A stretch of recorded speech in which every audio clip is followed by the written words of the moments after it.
SYNGAP1 is a critical gene found on chromosome 6.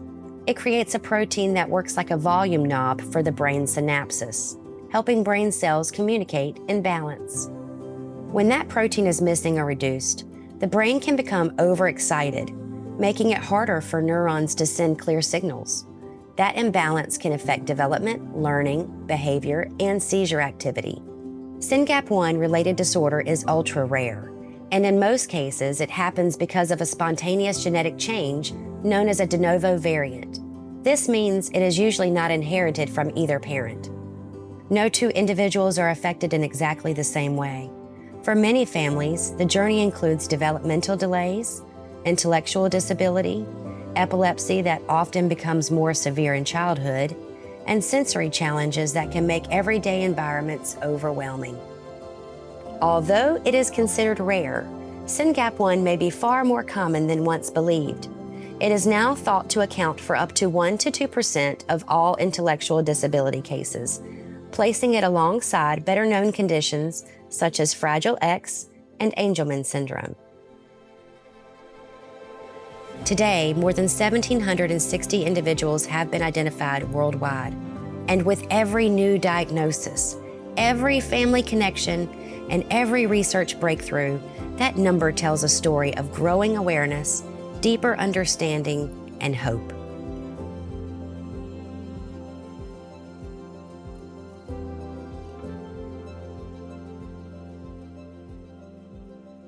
We didn't sleep for 10 years, so sleep deprivation is pretty close to torture. We got used to living and operating with sleep deprivation, but it does really impact your cognitive ability, your ability to show up and perform at work. So my eldest had a phase where her seizures were terrible.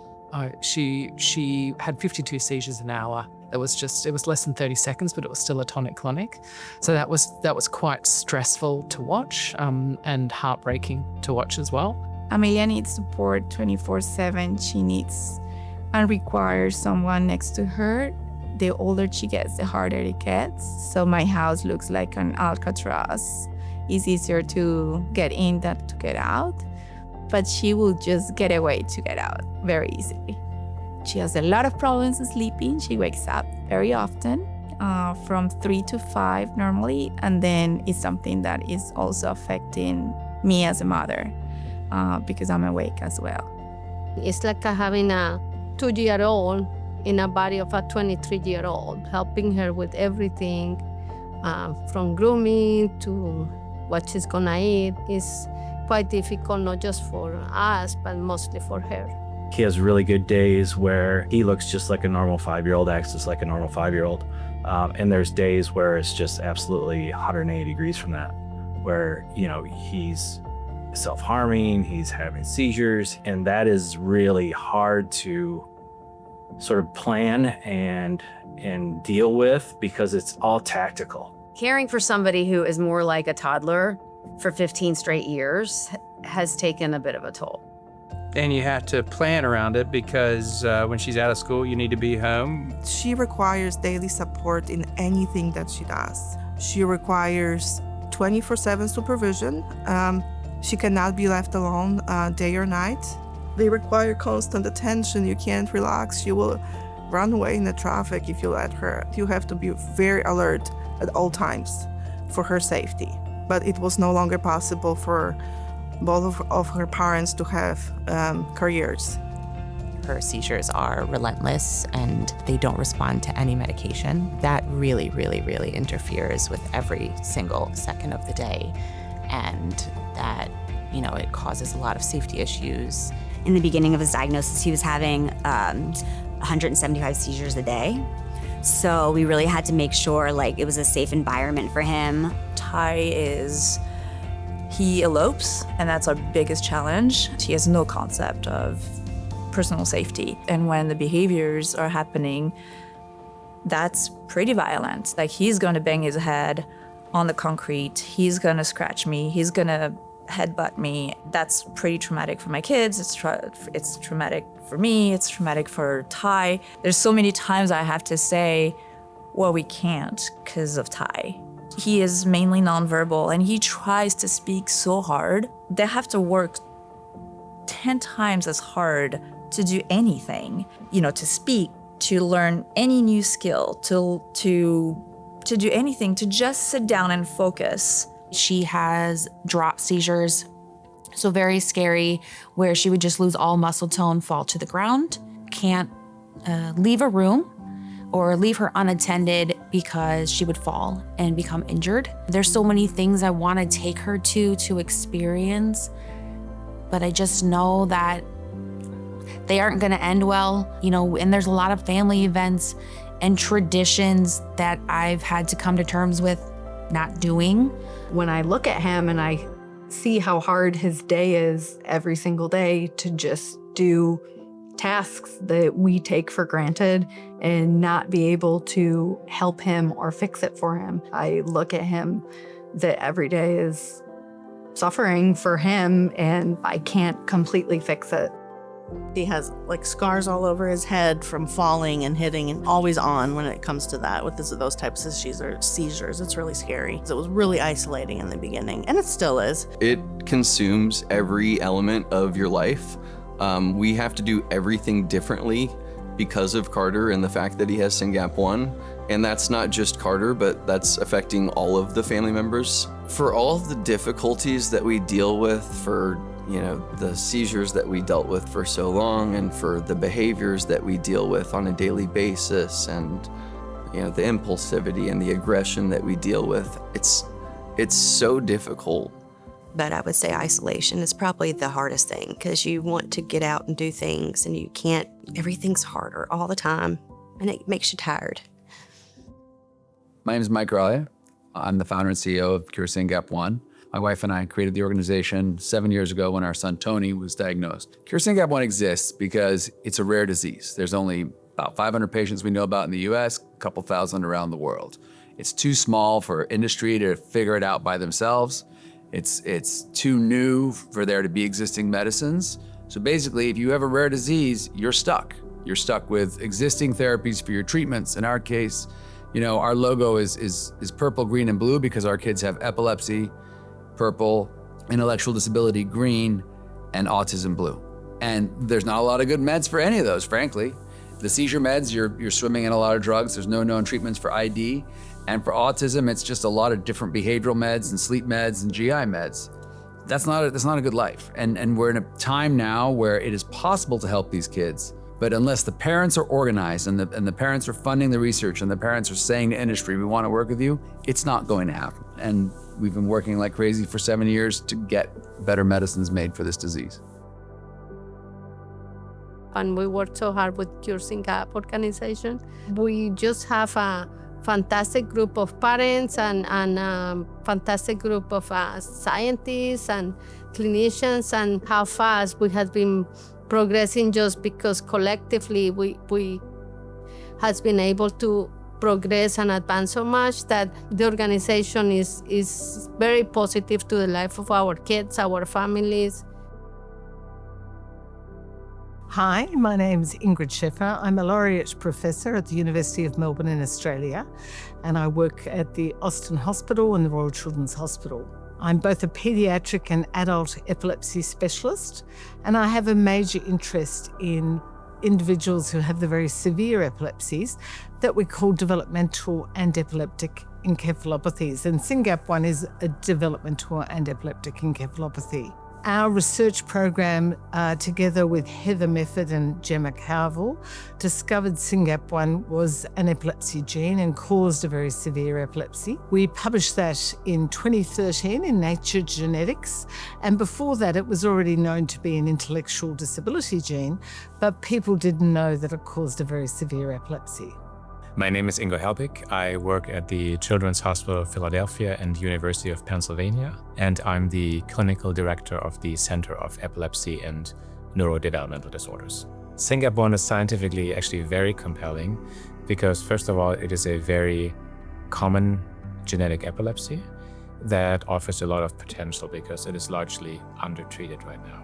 I'm Jill McKee. I am a pediatric neurologist at the Children's Hospital of Philadelphia and the principal investigator of the SYNGAP1 PROMISE Natural History Study. There has been tremendous progress in the last couple of years. It's possible because people are working on it. Conversations with many biopharma companies who are actually getting really close to developing things like ASOs, so antisense oligonucleotides, to increase Syngap protein in the brain. So there's a lot of exciting things on the horizon. I don't think it's not a matter of if. At this point, it's just a matter of when.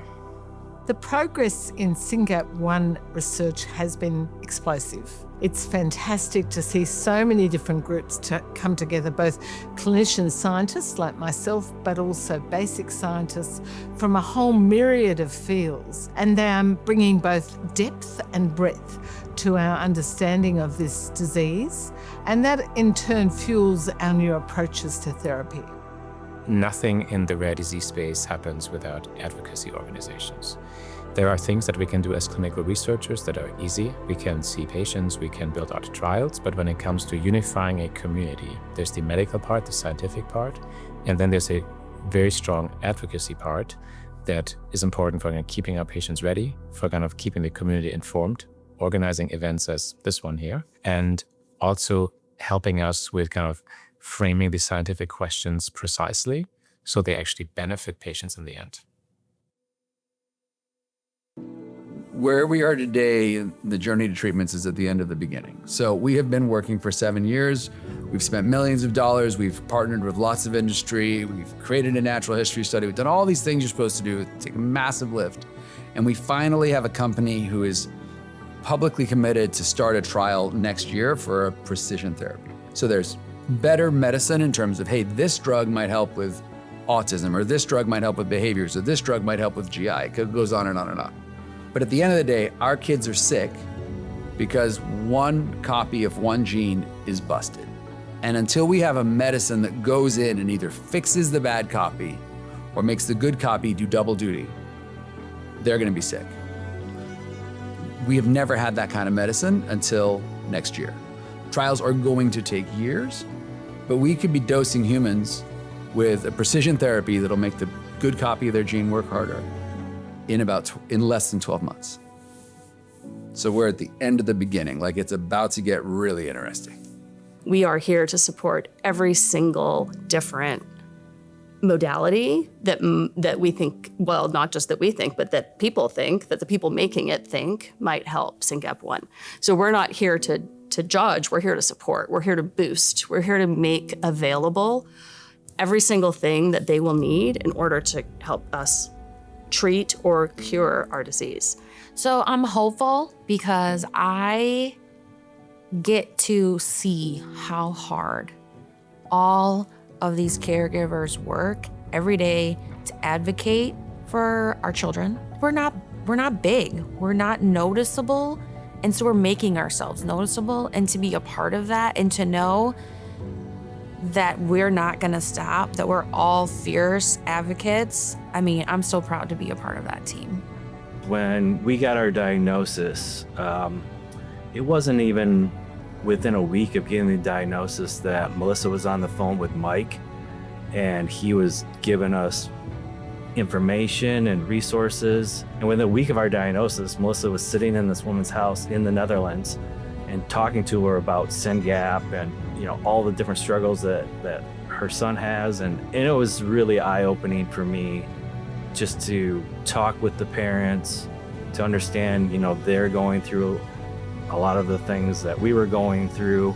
We weren't alone in it, but the support groups that are out there that, have really made the difference for us. And they've been a fantastic extended family for us. When we first learned first got the diagnosis, just having a community, being able to ask people their experiences, being able to see some of the older kids, what the families are dealing with. It's almost like a glimpse into our future. I want to be able to know what to expect, know, and more importantly, know how we can help him. What works, what doesn't. The people of CURE SYNGAP1, they found me. They offered support and friendship and hope. I think without CURE SYNGAP1, we would be where we were 16 years ago, which is not anywhere. CURE SYNGAP1 has been a lifeline for all Syngapians everywhere. It's our only hope for our children. Without them, there's nothing. And we would just truly be in this tunnel with no light. It gives you a purpose and something to do with the despair we live a lot of the time. When I think of CURE SYNGAP1, I think of community. I think of family. There's so much hope because when you have this many parents all fighting for the same thing, we all have the same goal. And we all just get it. What I'm the most proud of is our community. Recruitment is critical for studies, and then as we going into clinical trial. And we, CURE SYNGAP1, we have now we have this established reputation of being able to recruit for pretty much anything. If they need to fill a study, we usually fill it pretty dang fast. Like researchers and scientists talk and they're like, man, you need a patient population that's motivated. Call up CURE SYNGAP1 because they'll fill a study for you in a heartbeat. I feel like all the leadership has got a good head on their shoulders. They have a good vision, 100% trust that they're out to do what's best for our children. My hope for the future is that one of the modifying therapies that we can find for Syngap will be able to get to many kids, and including my daughter. And I can see my daughter at least being able to be independent. A cure would mean the world. It would really, I would do anything for her to have a cure and for her to live a normal life. I want to see what kind of person she can grow into. I want her to be able to communicate with me, and I want to see what a cool person she grows up to be. So, yeah, that's how I feel about treatment. We wish for Miller to have the best life possible, and we will do everything we can to provide Miller that best. But I would be okay with just her being able to sustain herself, to not like walk out in traffic, to be able to be potty trained, to feed herself. Just some kind of like self-sustainability. It'd be awesome if she could talk and tell us what she might be. But just to hear her voice would be awesome.